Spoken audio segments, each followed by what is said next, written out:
Noles All Access is brought to you by the energy-saving conservation programs of Tico People's Gas. Real Coca-Cola taste with 0 sugar and 0 calories. Coca-Cola Zero Sugar. Taste the feeling.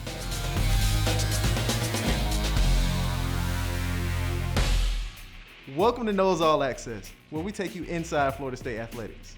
I'm Jay Sutton, and today we'll talk with head coach Leonard Hamilton to recap the matchups against Clemson and Notre Dame. Then, Trent Forrest takes us back to his roots in Chipley, Florida. And later, I'll go in the lab with KIAH Gillespie. All that and much more is up ahead on Noles All Access.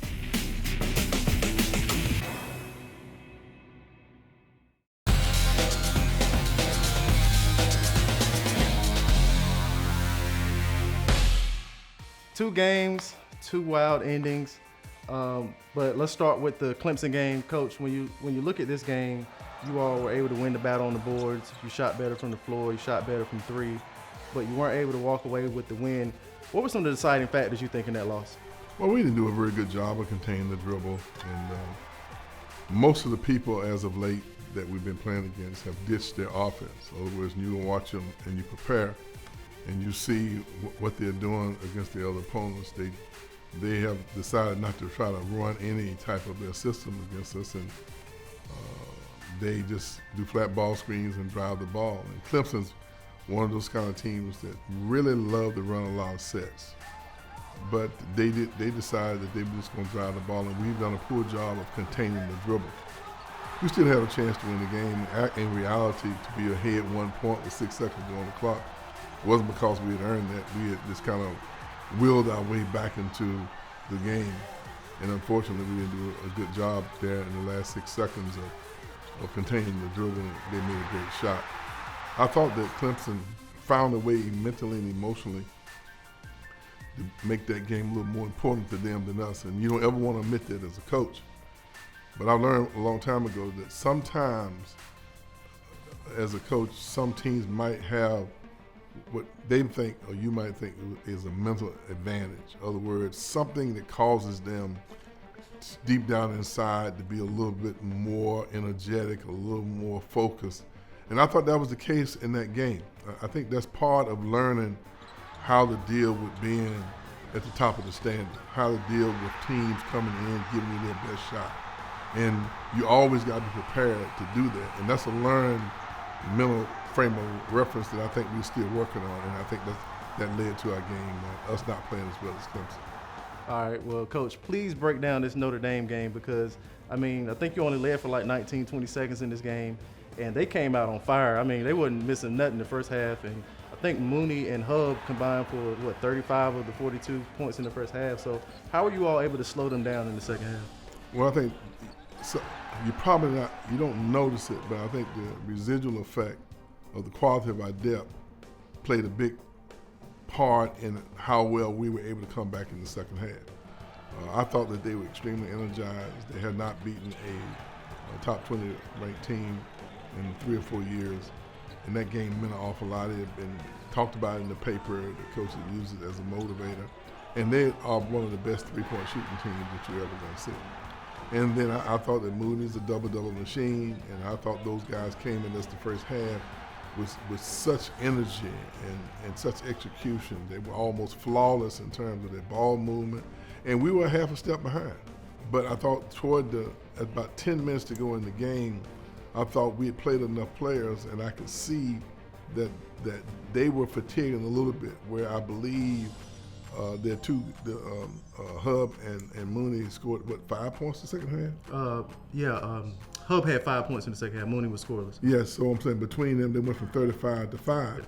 And my point to you, and that's what happens when you play guys who play with a tremendous amount of energy, and we just were fortunate enough, I thought, to wear them down a little bit. They did a very good job in their substitution pattern. If you notice, they were bringing guys in and out for, give them a 30-second rest, a minute rest, and that really, really worked well for them the first half. But the second half, I thought us being fresher, more energized, we got more stops, we were able to, and then MJ came alive, and we've seemed to have had every game, we've had somebody do what MJ has done. Sometimes it's Devin, sometimes it's Polite, sometimes it's Trent, it's been Walker, it's been different guys, and that's who we are. We're a team that wins by committee. We're 18 strong, and that's our motto, and our guys live up to it for the most part.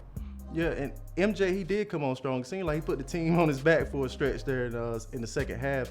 But he seemed a little emotional after that performance. And Coach, I know that every game is important, especially this time of year. But was there something about this game that was a little more special to MJ? I think it was a little more special to all of us because it gave us a chance to at least compete for the regular season title that Florida State has never had an opportunity to compete for. And so this is the first time in the history of our school being in the ACC that we had a chance to compete for the regular season crown. So both teams were highly motivated. Notre Dame just wanted to win a game against a top 25 ranked opponent.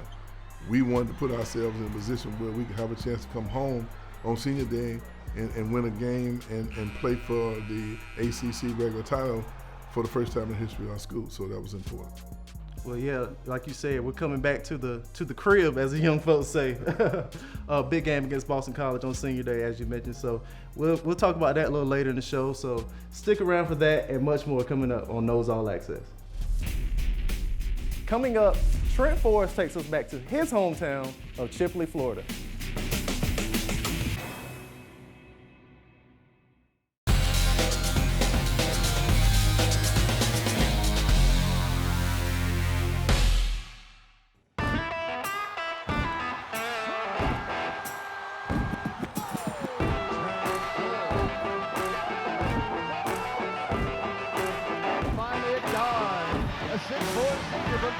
Florida, number 3, Trent Forrest.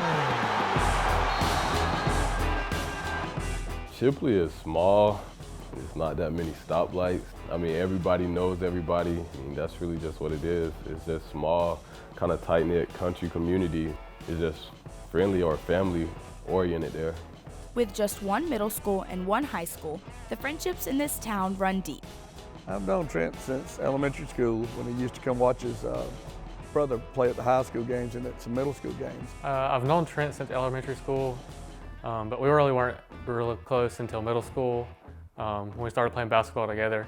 I've been watching Trent Forrest play as long as I remember.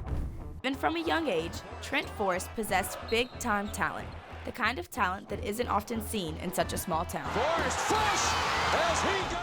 Yeah, I'd watch fifth graders play, and I'd see him out there playing with them, and I couldn't believe how much, the skill level he had. It was so high. Very impressed in what he could do at that age. Well, we never lost a game. Well, Trent never lost a game starting in 6th grade. Me and him were the only kids that were able to dunk in middle school, mainly because he picked me up and let me dunk one time. Sports in a small town are a way of life. The excitement surrounding a basketball game brings an unmatched level of energy and a sense of community that permeates the entire town. Sports was big. I mean, we take our sports very seriously there. I mean, even though it's small, we put a lot of emphasis on just being a good team, whether it's basketball, football, whatever. So, I mean, you get a lot of support from the hometown too. I mean, when you're doing good, and I mean, everybody comes out Friday nights for football, and then just throughout the week for basketball, you have basically the whole city at the game. Trent's support and success may have started in Chipley, but they've carried over to Florida State, where he's become the winningest player in program history. Chipley fans can make the short trip to support their favorite Seminole. From Trent Forrest. And I feel like that was just what kind of brought me to Tallahassee. I mean, I wanted my family to be able to watch me play while I was in college. You move off to college and not as many people know you, so you don't have that home crowd cheering you on and everything. So I guess if you have a little piece of home in the stands cheering for you, it probably means a lot. I wanted to get signed by him because I had a Chipley sweatshirt and I was with a lot of some friends for his birthday party. And I got it signed by 11 and 3 because it was 11 in Chipley and 3 for Florida State. As a fan, it's unbelievable to sit there and watch him do them things. I still talk to him on the phone occasionally, and I let him know, if he didn't do something right in the game or something. I will always be his coach, but to me, he's always going to be a friend. Trent Forrest and Chipley, Florida go hand in hand. The appreciation is real, and the town of Chipley would not be the same without its small town superstar. Go Tigers, go Noles. Keep going. Get us an ACC championship. I'm proud of where you're at right now. I know you're going to do even bigger things. Just don't forget the little old small town of Chipley folks when you get big in the NBA. I mean, I love those guys, so that's really about it. I mean, I love those guys. I love my hometown. I love being from there. So that would really be about it. I'm Faith Paget for Noles All Access. Coming up, I'm going in the lab with KIAH Gillespie.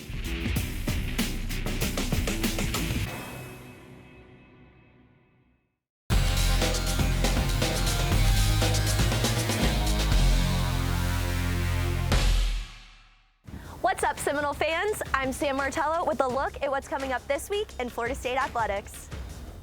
The highly ranked men's basketball team will host Boston College this afternoon. With an intense home court advantage, the Noles will look to extend their 27th consecutive game winning streak in Tallahassee. From Florida to Virginia, FSU women's tennis heads to Charlottesville tomorrow. The history-making team will lean on senior Nandini Dawes as they battle for a crucial ACC win over the Cavaliers.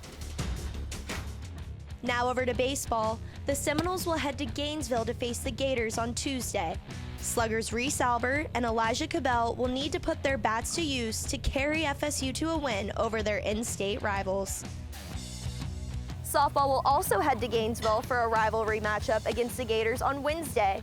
Leadership from senior Elizabeth Mason hopes to propel this young team to victory over the Orange and Blue. That wraps up the upcoming week in Florida State athletics. I'm Sam Martello for Noles All Access. What's up, y'all? So I'm here with KIAH Gillespie, the double-double machine, and she's been on the tear all season. But today, she's gonna show us how she's able to terrorize defenses in the mid-range. You ready, KIAH? I'm ready. Let's get it. Double team Gillespie, she releases the basketball and gets it back now at the free throw line. And that was smooth, silky smooth. So KIAH, you obviously can score from all three layers of the court. Nice three-point ball, post-up game. But like I said, what stands out to me is the damage that you do right up in here in this area. So we're in a day and age where a lot of people don't really play here. You have an old school kind of game. Like, what made you add that to your game? Me and my father, we went on this visit, and one of the coaches had said to me, what is your kill spot? What is the one area on the court where you know that you're gonna kill it every single time? So ever since that visit, and even coming up, like, I had a mid-range game, but like, ever since that visit, my father like drilled that into me, like, you need to have a kill spot, you need to have a kill spot. So ever since like the whole time in high school, like, I just repped this whole area the entire time. And that's just, even like from like short corner, on the wing, free throw line extended, like all this area, like lots and lots and lots of reps, thousands of times. So every time I shoot it in here, I'm like, it's good, or at least it's hitting the rim, so. How many shots a day? What do you do? I mean, at least like from this spot alone, like at least just like here, just shooting like at least 100, like just. Makes? You only count makes? Yeah, okay. 100 makes, just like, just letting them fly. And then other than that, and then, I mean, the workout gets, you know, all over the court, but just from here, I'm like, all right, just gotta get my mid-range shot right here. So foul line is my specialty. On the post, against Jablonowski, steps back and knocks it down. Cool, well, let's see a little bit of it, because I want people to understand, like, the science behind it, because they see it out there like, oh my God, KIAH's getting buckets. But I want people to know exactly, like, what you're doing out there. Like I said, the science behind it. And so one thing I noticed about your game is when you catch the ball up here in this area, like kind of in between elbow to elbow, is you use the reverse pivot a lot when you catch it. So why do you use the reverse pivot as opposed to the forward pivot? To me, like, when I catch it and I reverse pivot, I just catch it and I'm like, that way I'm into my rhythm, like I could just go up. But then, like, sometimes I could reverse pivot, but it just doesn't bring me to, like, the same kind of rhythm as if I were to reverse pivot. Yeah. So it's just like I catch it and I'm like here and I can just go up real quick. Vicky Akamu gives to KIAH Gillespie at the free throw line, knocks it down. So when you catch that thing and you hit that reverse pivot, what's the first thing on your mind? Are you thinking score first? You're a great passer, I know it, but you can be honest with me. Are you thinking attack first? Of course, I mean, from this area, I'll be honest, it's probably going up. Okay. Like, I'll be honest. And even if, like, I have a defender on me, I'll catch it, and I'll wait, and I'll look, and I'll wait, and then I'm going to shoot it. So. Did y'all get that? It's going up regardless, so get that. For both sides, Gillespie on the post, the step back. Got it. I'm a defender, and let's just say Valencia is covered. Nikki and Naja are covered. Like, they have their hands full. Everybody's on tonight, so it's just one-on-one on the island right here in the middle of the zone. Right. And I'm like, golly, what am I going to do with KIAH? And I decided to, you know. Right here, I'm going to take it here, and then I'm going to fade like that. Okay. Well, let me shut up, because they don't want to hear me. They want to see you. So let me shut up and get out your way, and maybe you can show us how you practice your mid-range game. Cool? Yeah, that's cool. All right. First thing, we just come in here, we get some of these. These are the first shots of the day. So we'll start making them real soon. We can put the misses in there, you know. Workouts ain't perfect. They got the workout videos where everybody be making all the shots. This is real and raw right here. Easy money. Well, KIAH, thank you so much for destroying me today. My pleasure. And also showing us your secrets. And I mean, what are you gonna do if other colleges are watching this? They're seeing your stuff. What are you gonna do? I'm inviting everybody to come to my clinic. I'm teaching everybody all the moves. I want us all to be good together. So Okay. you know what I'm saying? It's all love. Well, what I would like for you to do, if you don't mind, can you shimmy us out of the show? Oh, we can shimmy shimmy out the show all day. Hey! Yeah, that's my specialty now. All right, go Noles. Coming up, we'll preview the upcoming matchup against Boston College.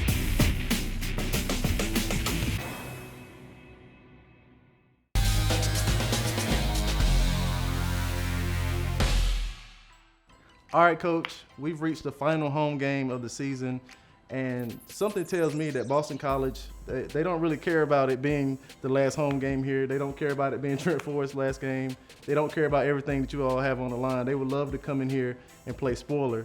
So how do you all prevent that from happening? Well, that's a learning process that we're going through.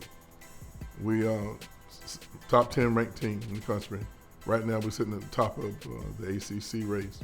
And people see us as an opportunity to pad their resume, to improve how their perspective, to sell tickets for next year, to give them notoriety in recruiting and recognition. So this is a new position for us. We have the target on our back. It's important for us to send our two seniors off in fine fashion. It's also important for us to remain undefeated at home. We build a nice, a pretty good tradition here at home. Our fans are accustomed to it. They're coming out wanting to be a part of the new blood team. You know, we're not the blue blood, we're the new blood team. New blood. So this is an important moment for us in time that we can go all year knowing that we're the only team in the ACC that has had an undefeated season at home. There's a lot riding on this, and we definitely want to finish the season out in fine fashion. Absolutely, Coach. And this Trent Forrest's last home game here at the Tuck. Can you please just speak on what he's meant to Florida State and maybe what he's meant to you personally? Well, Trent is a special kind of guy. He's always been that way. And in high school, he's a leader. He probably could run for mayor in Chipley. You know what I mean? Yeah. You know, and because people respect him that way. He's everything about him is class.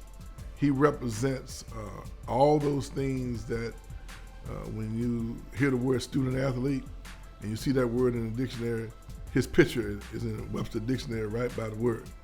He represents what the unconquered spirit means, the Seminole tradition. He's a guy that's going to be successful, and we always going to be saying he was a Seminole. He's going to represent us in the right way.